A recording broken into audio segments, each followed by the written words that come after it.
kala tegina waxayna weyn hagaagsanayna wixii hadda ka dambeeyana waxaan doonayaa inaynu dalkeena maanta aynu u kacno sidaynu uga kici lahayn rabaska oo waddankeena hagaagsan lahayn oo gacansi haddii dowladdeena kulmiye nagu soo noqdee kulmiye hadduu dee hagaagana inuu khudbad fiican baa akhriyayo waa nimanka khudbadii xitaa soo barteen moogta wayna shaqayn doonaa haddii kale anigu jiq ku siin maayo waan iskaga tegaya anigu jiqda ma jeclay inaan isla dumo inaan isla dumo maan doonayna haddii qofku dabaasha aqoon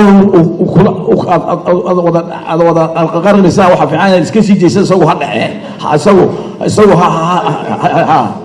marka anigu waan iska tegaya haddii shaqo doonayo